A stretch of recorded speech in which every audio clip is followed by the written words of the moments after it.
यस्य ज्ञानाञ्जनशलाकया चक्षुरुन्मीलितं येन तस्मै गुरुवे गौरचन्द्राय राधिकास्तदालये कृष्णाय कृष्णभक्ताय तद्भक्ताय नमो नमो विष्णुपादाय राधिकाय प्रियात्मने श्रीमद्भक्तिवेदांत नारायण श्री कृष्ण चैतन्य प्रभु नित्यानंद श्री अद्वैत गौर भक्त वृंद हरे कृष्ण कृष्ण कृष्ण हरे हरे हरे राम राम।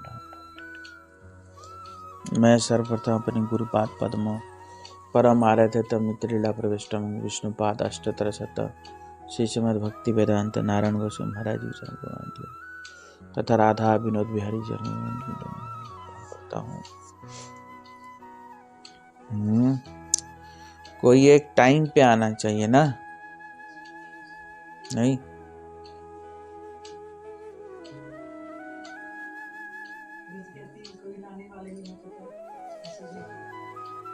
तो पैदल भी एक टाइम बांध लो।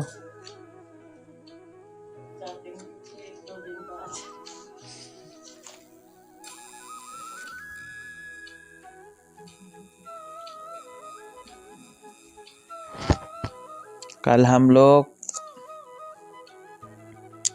क्या क्या सुना?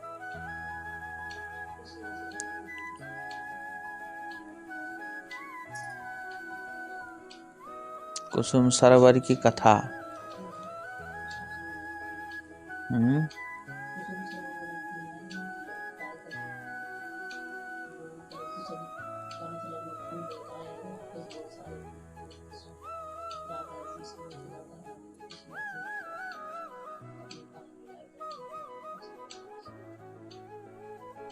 सुनी थी कल?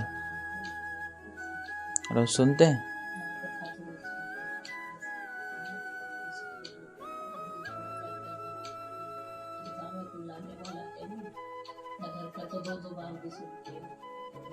बढ़िया। उसके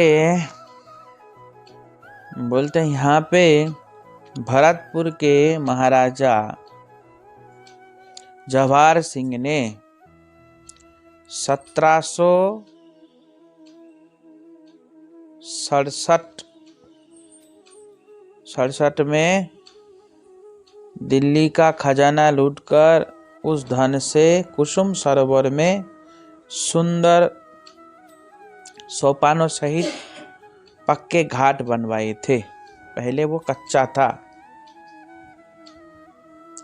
बाद में ये पक्का घाट बनवाया। सरोवर के पश्चिम में कुसुम सरोवर में सुंदर सोपानों सहित पक्के घाट बनवाए थे। सरोवर के पश्चिम में राजा सुरमल की छत्री तथा उसके दोनों रानियों की छत्रियां, और पास में ही दाऊजी का मंदिर है। वहां कुसुम सरोवर ऐसा सुंदर बनाया। कभी उसके अंदर गए? कुसुम सरोवर के उस महल में नहीं घुसे? तो ये बनवाया है। उसके बाद है नारद कुंड। कुसुम सरोवर से दक्षिण पूर्व दो फलांग दूर नारद जी का तपस्या स्थली है, नारद कुंड है। वृंदावन की अधिष्ठात्री देवी वृंदा देवी के मुख से उच्चतम गोपी भाव की महिमा श्रवण किया। कौन? नारद जी। जैसे हम लोग उच्चतम भक्ति की महिमा सुन के आकर्षित नहीं होते क्या? होते हैं ना। ऐसे ही भगवान के उच्चतम भक्ति, भगवान के उच्चतम प्रेम प्राप्त करने की योग्य जो है वो गोपियां हैं। ऐसी महिमा जब साक्षात वृंदा देवी से श्रवण किया। कौन किया वृंदा देवी से श्रवण? साक्षात नारद जी ने। वृंदा देवी से जब श्रवण किया तो नारद जी को बड़ी उत्कंठा हुई गोपी बनने का। तब गोपी बनने का जब उत्कंठा हुआ तब नारद जी किसके पास आए? ब्रह्मा जी के पास आए और ब्रह्मा जी से मंत्र ग्रहण किया। कौन सा मंत्र? गोपाल मंत्र ग्रहण किया। हमारा ये ब्रह्म नारदीय परंपरा है ना। हमारे परंपरा के आदि गुरु कौन है? ब्रह्मा।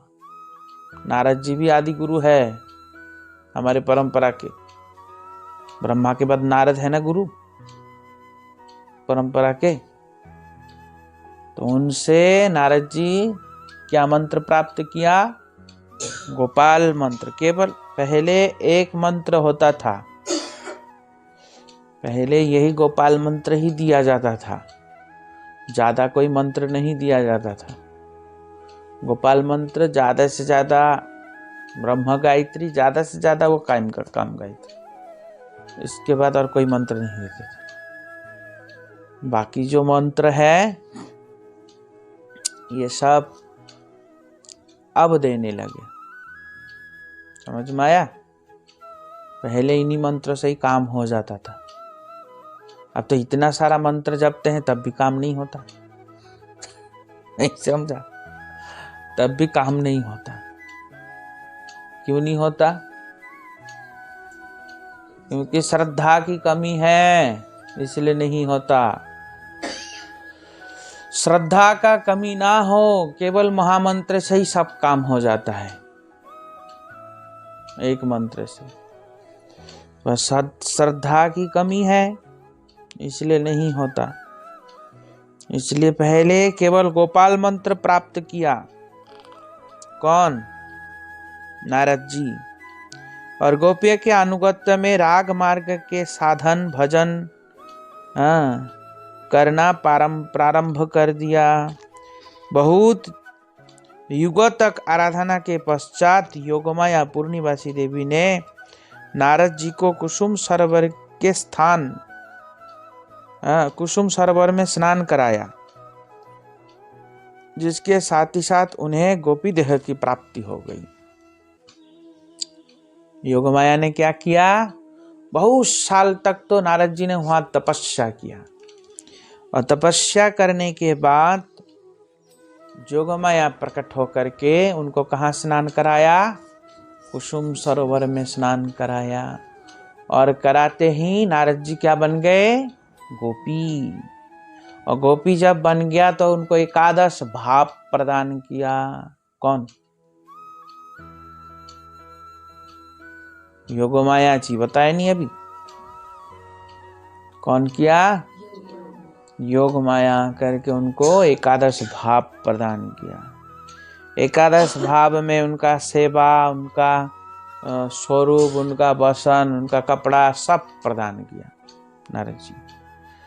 और फिर युगल सेवा में अधिकार प्रदान किया। कौन? जोगमाया। तो नारद कुंड आज भी दर्शनीय है। इसलिए नारद कुंड से दर्शन करके हमको भी ऐसे ही प्रार्थना करना चाहिए कि हमको भी कभी वो कृपा करे और हम भी ऐसे भगवान के ऐसी भावना युक्त सेवा हम कर पाए, कर सके। तो ये है नारद जी की महिमा। नारद जी बहुत श्रेष्ठ है। नारद जी भगवान के हर एक लीला में प्रवेश करते हैं। हर एक लीला में नारद जी प्रवेश करते हैं।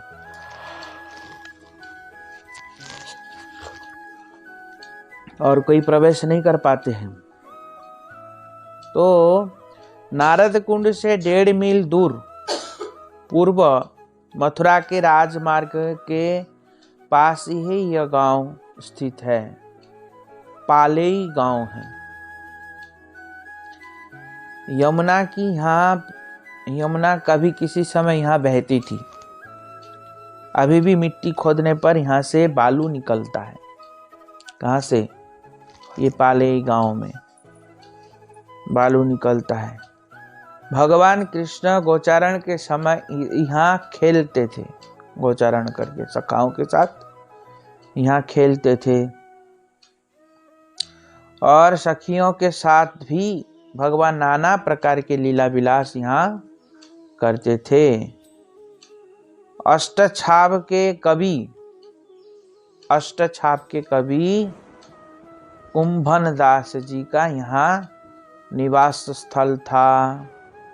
यहाँ पर उनके नाम का सरोवर और शिकड़ प्रसिद्ध है। यहाँ पे उनके नाम के सरोवर है। अब गोवर्धन की लीला कथा श्रवण करेंगे। धीरे धीरे करके आगे आगे आ रहे हैं ना। अब कुसुम सरोवर पार किया, फिर नारद कुंड आ गए, फिर पालेई गांव आ गए, उसके बाद कहाँ आ गए? गोवर्धन मथुरा के पश्चिम लगभग 14 मील की दूरी पर गिरिराज गोवर्धन विराजमान है। 14 मील की दूरी।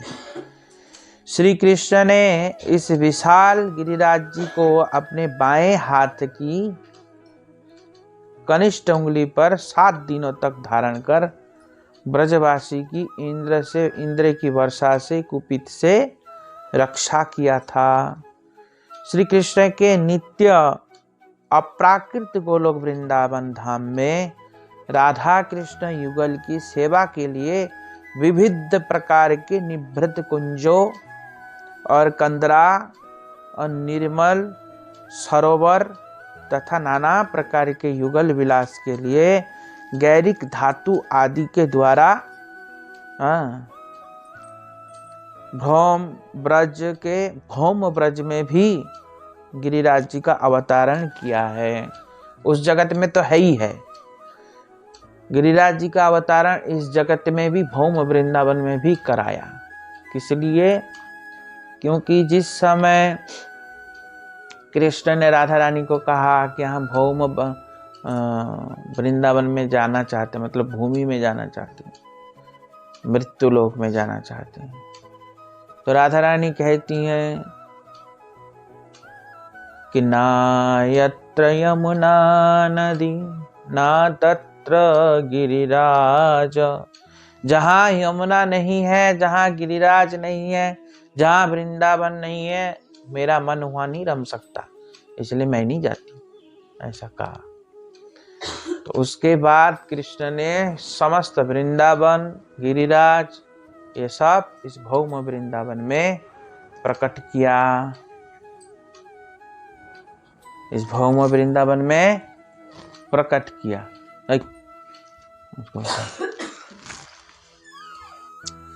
तो इसलिए कह रहे हैं तत्व दृष्टि से कृष्ण से अभिन्न है गिरिराज जी। गिरिराज जी तत्व दृष्टि से कृष्ण से अभिन्न है। जिस समय गिरिराज जी प्रकट होके सभी ब्रजवासियों का अन्न जल ग्रहण कर रहे थे, गिरिराज विराट रूप में प्रकट हो गए। सखा लोग देखे, सभी ब्रजवासी देखा तो बिल्कुल कृष्ण जैसा है, और कृष्ण छोटा है पर गिरिराज बहुत बड़ा दिख रहा है। पर कृष्ण के 2 हाथ है, गिरिराज के 4 हाथ है, बस इतना। मधुमंगल कहते हैं ये तेरे जैसा ही दिखता है पर उसका 4 हाथ है, ऐसा कहा। वह दिखता है ये तेरे जैसा ही है, ऐसा कहा मधुमंगल। तो कहते पता नहीं कैसे, पर इसके 4 हाथ है, ऐसा कहा। नहीं समझे? तो ऐसा गिरिराज जी है। तत्व तो क्या है? कृष्ण से अभिन्न स्वयं कृष्ण है। होते हुए भी ये हरिदास वर्य अर्थात हरि के सेवकों में सर्वोत्तम माने गए हैं। यद्यपि गिरिराज जी भगवान हैं, तथापि गिरिराज हरिदास में सर्वश्रेष्ठ दास है। कैसे? गिरिराज भक्त भी है, भगवान भी। क्या है? भगवान भी है। किस लिए भक्त है और किस लिए भगवान है जानती हैं? कभी सुना? नहीं। गिरिराज जी भक्त भी है और भगवान भी है। राधा कृष्ण के जब प्रेम एकत्रित हो जाता है, एकत्रित होकर के जब जमा हो जाता है, तब क्या होता है? तब गिरिराज पर्वत रूप धारण करता है। तो राधा कृष्ण के जो प्रेम है, वो प्रेम हिम के समान जब जमा हो जाता है, तो गिरिराज जी का जन्म होता है, गिरिराज प्रकट होता है। तो राधा रानी कौन है? राधा रानी भक्त नहीं है। राधा रानी क्या तत्व है? भक्त तत्व है। और कृष्ण कौन सा तत्व है? भगवत तत्व है। क्या है? तो अमर, तो भगवत तत्व है। तो भगवत तत्व और भक्त तत्व मिलके गिरिराज जी है ना। तो इसीलिए गिरिराज जी भक्त भी है, भगवान भी है। समझ में आया? इसलिए गिरिराज जी क्या है? भक्त भी भगवान भी। जैसे भगवान चैतन्य महाप्रभु है, भक्त भी है, भगवान भी है, नहीं है? ऐसा ही गिरिराज जी है। क्या समझ में आया? इसलिए गिरिराज जी प्रेम दान करते हैं। इसलिए गोपियों ने गिरिराज जी को हरिदास वर्य कहा। हरिदास में सर्वश्रेष्ठ है गिरिराज जी। क्यों? क्योंकि कृष्ण बलराम गिरिराज जी के चरण स्पर्श और परम आनंद से पुलकित हो जाते हैं।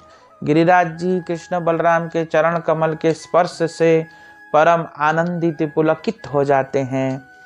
ऐसा गिरिराज जी का भाव हो जाता है। ग्वाल बालों के साथ श्री कृष्ण और बलराम जी को निर्मल सरोवरों के जल, हरी भरी घासें, फूल फल, कंद, गैरिक आदि धातुओं के द्वारा नाना प्रकार के गिरिराज जी सेवा करते हैं। नाना प्रकार से गिरिराज जी कृष्ण बलराम जी का सेवा करते हैं। और सुंदर सुंदर उपवन, निभृत निकुंज वन और बड़े सुंदर सुंदर कुंज सब गिरिराज जी में होता है। बहुत सुंदर सुंदर कुंज होता है। तो ये सब सखियों की भी सेवा गिरिराज जी, सखाओं का भी, बलराम जी का भी, कृष्ण का भी, गाय भैंस का भी, समस्त ब्रजवासी की सेवा गिरिराज जी करते हैं। समस्त ब्रजवासी की सेवा नहीं करते। गिरिराज जी के झरने के जल से सभी ब्रजवासी अपना जल पान करके अपना जीवन शांत करते हैं। गिरिराज जी के झरने से ही समस्त खेत सींचते हैं, उससे अनाज होता है, अनाज से उनका भरण पोषण होता है। और गिरिराज जी के तलहटी में गाय भैंस घूमती हैं, दूध देता है, और गिरिराज जी के घास खाते हैं तो दूध देती हैं गाय मीठा मीठा। तो गाय के भी भरण पोषण करता है गिरिराज जी, ब्रजवासी का भी भरण पोषण करता है, नहीं करता? तो इसी प्रकार समस्त ब्रजवासी की सेवा और कृष्ण बलराम की सेवा। इसलिए गोपियां कहते हैं हंतायम अद्रीर्बला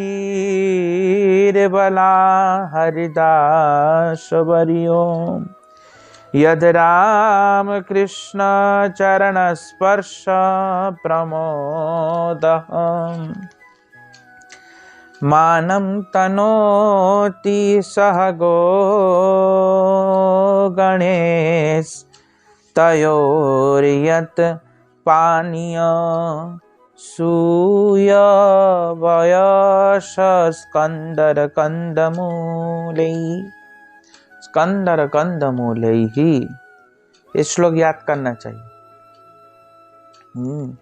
यह हरि भागवत का श्लोक है और ऐसे गिरिराज जी के पास जाके इस श्लोक का पाठ करना चाहिए। प्रार्थना है, गिरिराज जी का क्या है? प्रार्थना श्लोक है। तो गोपियां ऐसे प्रार्थना करती हैं, गिरिराज जी से बोलती हैं कि हंतायम अद्रिवला हरिदास वर्यो। ये गिरिराज जी जो है हरिदास में सर्वश्रेष्ठ है। इनके जैसा सेवा ऐसा कोई नहीं कर सकता। राम कृष्ण के चरण स्पर्श पाके गिरिराज जी भाव में विभोर होके पुलकित हो जाता है, मानो उनके अष्ट सात्विक विकार होने लगता है और उनके रोमांच कंपाश्रु होके अश्रु प्रवाहित होता है। अश्रु क्या है? बोलते झरने निकल रहे हैं, ये गिरिराज जी का अश्रु। और रोमांच क्या है? बोलते घास, गिरिराज जी के घास है ना, घास खड़े हो जाते हैं, तो ये रोमांच हो गया उनका शरीर। ऐसे ऐसे करके गोपियां बोलती हैं। तो इसलिए ये कथा है गिरिराज जी का। बड़ी बड़ी अब बता रहे हैं गोवर्धन प्रकट होने का प्रसंग आदि वराह पुराण के प्रसंग अनुसार रामावतार में सेतु निर्माण हो रहा था। उसी सभी मंद्रा और सभी मंद्राचल पर्वत या सभी बंदर जितने थे वो सब इधर उधर बड़े बड़े पत्थर उठा उठा के ला रहे थे।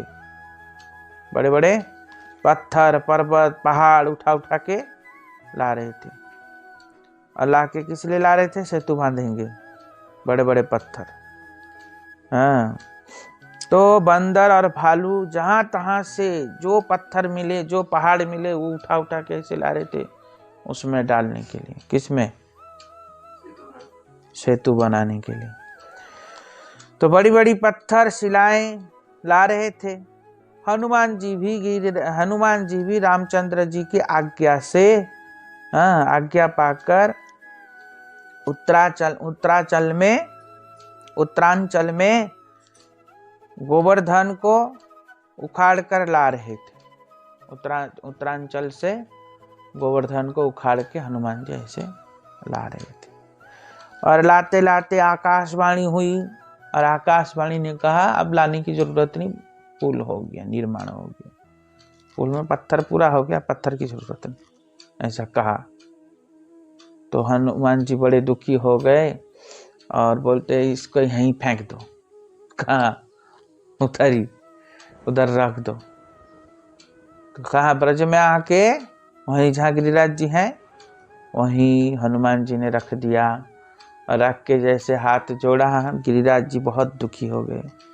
कहा हमको राम जी की सेवा में तुम नियुक्त नहीं किया, इतने दूर से उखाड़ के पता नहीं कहाँ फेंक दिया मुझे, मैं तुमको अभी श्राप दूंगा। ऐसा कहा गिरिराज जी ने, मुझे राम जी की सेवा से वंचित किया, मैं तुमको अभी श्राप दूंगा।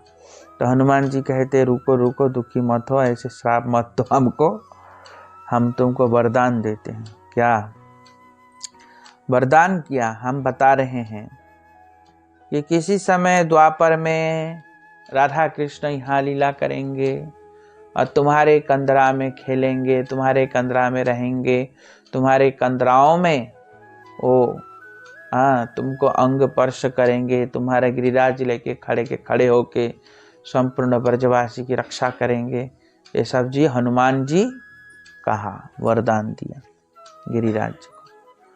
और रामचंद्र जी के पास आके हनुमान जी ने संपूर्ण कथा हनुमान जी ने कहा कि ऐसे ऐसे गिरिराज जी लाया था, गिरिराज जी ऐसे श्राप देने वाले थे और मैंने ऐसे कहा। रामचंद्र जी भी कहने लगे हाँ तुम सही कहा, हम द्वापर में वहाँ जब आएंगे तब गिरिराज जी का संग, हम गिरिराज जी को संग प्रदान करेंगे और अपना अंग संग प्रदान करके गिरिराज जी को हरिदासों में सर्वश्रेष्ठ दास मैं बनाऊंगा। ऐसा कौन कह रहे हैं? रामचंद्र जी ने कहा। तो इसलिए मैं यदुकुल में जन्म ग्रहण करूंगा और गोवर्धन के ऊपर सखाओं के साथ गोचारण और अपनी प्रियतमा गोपियों के साथ उसके कुंजों में केली में क्रीड़ाओं के द्वारा उसे श्रेष्ठ हरिदास के रूप में प्रसिद्ध कराऊंगा, जगत में श्रेष्ठ हरिदास के रूप में प्रसिद्ध कराऊंगा। कल्प भेद से गर्ग संहिता के अनुसार किसी कल्प, ये तो हो गया एक कल्प की कथा। गिरिराज जी ऐसे ब्रज में आए। पहले कहाँ थे? उत्तरांचल में। गिरिराज जी का पिता का नाम क्या है? मैंने बहुत बार बताया, मार लगा दूंगा। क्या है गिरिराज जी के पिता का नाम? है द्रोणाचल पर्वत। गिरिराज जी का पिता का नाम क्या है? द्रोणाचल पर्वत है। तो द्रोणाचल पर्वत का पुत्र है गिरिराज जी। पहाड़ का पुत्र पहाड़ होता है, समझ में आया? द्रोणाचल पर्वत का पुत्र है गिरिराज जी। एक समय ऋषि पुलस्त,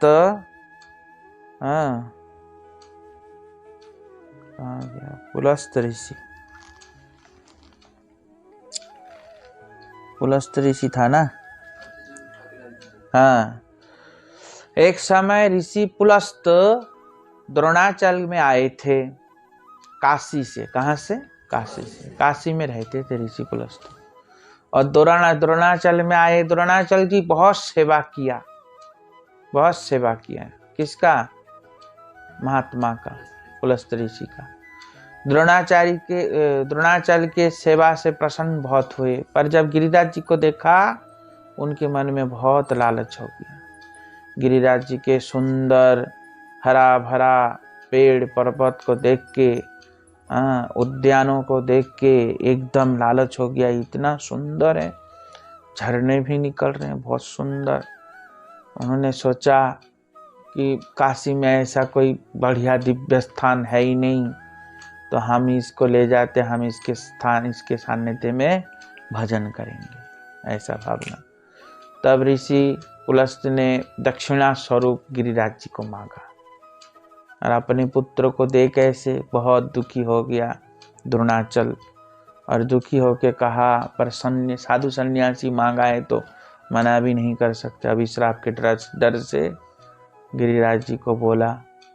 गिरिराज जी भी बहुत दुखी हो गया, हम अपने पिता को छोड़ के जाना पड़ रहा है, ऐसा। पर गिरिराज जी ने एक शर्त रखा। कहा, आप जहां भी मुझे रख दोगे मैं वहां से फिर नहीं जाऊंगा, ऐसा कहा। बोलते ठीक है। और गोवर्धन पर्वत को ऋषि पुलस्त उखाड़ के लेके आए। बोलता मेरे हाथ में बैठ जाओ। गोवर्धन जी हाथ में आके उनके बैठ गए और गोवर्धन को ऐसे लेके आ रहे थे। और आते आते क्या हुआ, यहाँ ब्रज में जब आए तब गिरिराज जी को राधा कृष्ण की लीलाओं का चिंतन हुआ कि भविष्य में यहीं पे राधा कृष्ण आएंगे। तो गिरिराज जी को फिर इच्छा नहीं हुआ यहाँ से जाने की। उसके बाद क्या हुआ, गिरिराज जी ने अपना भार बढ़ा दिया। इतना भार बढ़ा दिया कि महात्मा उसको लेके संभाल नहीं पाए और गिरिराज जी को वहीं रख दिया। और रख के स्नान ध्यान करके, ध्यान वगैरह करके फिर उखाड़ने आए। गिरिराज जी हिले भी नहीं, जम गया वहाँ। जम गया तो पुलस्त बहुत कोशिश किया उठाने का, नहीं उठा। जब नहीं उठा तब पुलस्त ऋषि समझ गई ये छल से यहीं रुक गया। तो पुलस्त ऋषि उनको श्राप दिया, मैं श्राप देता हूँ, तुम छल से यहाँ रुक गया ना, तुम तिल तिल प्रतिदिन घटोगे। ऐसा करके श्राप दे दिया गिरिराज जी। इसलिए गिरिराज जी कहे थे कोई बात नहीं, भले ही से घट जाऊं, परंतु मैं राधा कृष्ण की दिव्य लीला का दर्शन तो मैं यहाँ करूंगा, ऐसा सोचा। तो मैं अपने कंदराओं में कम से कम राधा कृष्ण की लीला तो दर्शन करूंगा। तो ऐसा समझ के गिरिराज जी श्राप को स्वीकार किया। पहले गिरिराज जी की छाया नंदगांव तक आता था। गिरिराज जी की छाया बरसाना और वहाँ गोकुल, वृंदावन, मथुरा, ये गिरिराज जी की छाया पड़ता था इतना दूर तक। तो सोचो गिरिराज जी कितना ऊंचा था, समझ में आया? विशाल, बहुत ऊंचा था गिरिराज जी, जिसकी छाया 20 किलोमीटर तक जाता था। तो उसका कितना बड़ा पर्वत होगा वो, ऐसा पर्वत थे। तो कहने की तात्पर्य, ऐसा श्राप दिया, अभिशाप के कारण हो रहा है, अथवा श्री कृष्ण के विरह में इसे कौन जानता है। अब ये अभिश्राप के कारण गिरिराज जी घट रहे हैं या श्री कृष्ण के विरह में कृष्ण गिरिराज जी घट रहे हैं, ये कौन जानता है। समझ में आया। साधारण लोग समझेंगे गिरिराज जी को अभिश्राप दिया इसलिए घट रहे हैं, पर वास्तविक में कृष्ण के विरह में गिरिराज जी घट रहे हैं। किसके विरह में घट रहे हैं? गिरिराज जी कृष्ण के विरह में घट रहे हैं। तो पास में मानसी गंगा है। गोपियों के कहने से, गोपियों ने कहा ना, तुमने वो गोवत्स को मारा, बछड़े को मारा, इसलिए तुम्हारे ऊपर पाप चढ़ा है, महापापी बन गए हो तुम, ये कहा था, तुमको अब स्नान करना पड़ेगा। तो गोपियों के कहने से कृष्ण मन ही मन मानसी गंगा को प्रकट किया और वहां स्नान किया। और एक कथा, दूसरी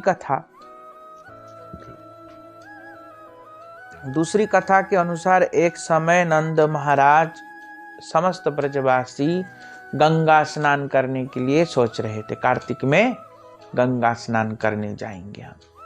हाँ, सब क्या कहे, सब तीर्थ बार बार, गंगा सागर एक बार, ऐसे कहते हैं ना। तो इन लोगों को भी ऐसे गंगा सागर करने की बहुत हुड़क लगी। सभी ब्रजवासी सोच रहे हम भी गंगा सागर करेंगे, सब कहते हम भी करेंगे, हम भी करेंगे, और सब उठ के जाने लगे। कृष्ण कहते तो ब्रज छोड़ के सब भाग रहा है गंगा स्नान करने के लिए। हाँ, कृष्ण बहुत दुखी हो गए, ब्रज छोड़ के कौन जाता है, सारे तीर्थ हमने ब्रज में बुलाया और ये गंगा सागर बाहर रहेगा। तो कृष्ण मन ही मन चिंता करते करते जैसे गंगा का चिंतन किया, गंगा वहीं आविर्भाव हो गया, प्रकट हो गया गंगा, और ऐसा लहराती हुई गंगा प्रकट हुई, जैसे समुद्र में है ना, ऐसा लहराती हुई प्रकट हो गया सभी ब्रजवासी के सामने। ब्रजवासी देख के अचंभित हो गया, ये कैसे आ गया यहाँ, कैसे हो गया। कृष्ण कहते चिंता क्यों करते हो, कहाँ से आया, क्या हुआ, सीधा सीधा स्नान कर लो ना, ऐसा कहा। सीधा सीधा यहाँ स्नान करो। नंद बाबा सभी ब्रजवासी बड़े प्रसन्न होके तब सभी लोग उस महातीर्थ में स्नान किया। गंगा देवी आज स्वयं ही आप लोगों के सम्मुख प्रकट हुए हैं, तो आप लोग बिना विलंब किए गंगा स्नान करे। कार्तिक गंगा जी का प्रकट कब हुआ था? मानसी गंगा कार्तिक अमावस्या की दीपावली के दिन ही गंगा जी का प्रकट हुआ। कौन सा अमावस्या? कार्तिक के अमावस्या के दिन ही दीपावली का मानसी गंगा का प्रकट हुआ।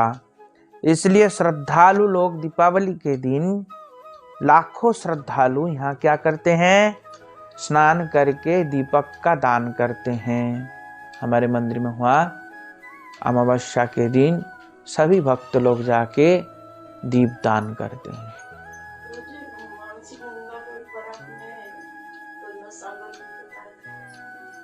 हाँ, तो बता तो रहा हूँ, अभी भी नहीं समझ में आया है? क्या समझ में आया? कौन आया गाड़ी में?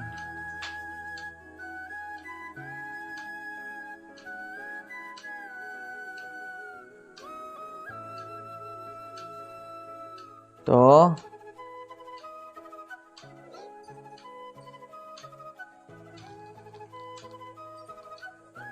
क्या है? मानसी गंगा के चारों ओर गिरिराज गोवर्धन निकट सर्वत्र ही दीप दान करते हैं। मानसी गंगा घाटों को जयपुर नरेश मान सिंह के पिता भगवान दास ने पत्थरों से बनवाया था। मानसी गंगा को मान सिंह के पिता और भगवान दास ने बनाया। भगवान दास मान सिंह के पिता है। तो तीसरी कथा यह है। एक कथा पहले क्या बताया? हाँ, पापी हो इसलिए तब बनाया। दूसरी कथा क्या था?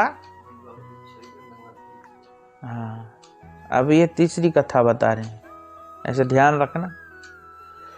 तीसरी कथा बता रहे हैं, कृष्ण कभी सखाओं के साथ, कभी प्रियतमाओं के गोपियों के साथ यमुना जल में विहार करते थे। यमुना जल में जैसे कृष्ण विहार करते थे, कभी सखाओं के साथ, कभी गोपियों के साथ यमुना जल विहार करते थे। यमुना जी कृष्ण के संग, सखाओं के संग, गोपियों के भक्तों के संग पाके यमुना जी प्रफुल्लित आनंदित होती थीं कि मेरा कितना सौभाग्य है, स्वयं भगवान मेरे जल में अवगाहन कर रहे हैं उनके भक्तों के साथ। नहीं होता ऐसा? बहुत प्रफुल्लित होती थी। तो गंगा कौन है? यमुना जी की बड़ी बहन। गंगा कौन है? यमुना जी की बड़ी बहन है। तो ये बड़ी दुखी होती, यमुना जी के सौभाग्य को देख के यमुना जी से प्रार्थना किया, बहन तुम हमारे ऊपर कृपा करो, हमको भी ऐसा कृष्ण की अंग संग का सौभाग्य मुझे भी प्राप्त हो, मुझे ऐसा कृपा करो। तब यमुना जी से जब ऐसा कहा, तो यमुना जी कौन है? कृष्ण की प्रिया नहीं है? कृष्ण प्रिया यमुना जी, क्योंकि पटरानी है ना, अष्ट पटरानी में चौथे नंबर के पटरानी। तो यमुना जी, गंगा जी जब ऐसा दुखी होकर के कहा, तो यमुना जी कृष्ण से निवेदन किया, प्रार्थना किया। तो कृष्ण से प्रार्थना करने पर यमुना जी के अपनी बड़ी बहन गंगा देवी के ऊपर कृपा करने के लिए प्रियतम कृष्ण से प्रार्थना की।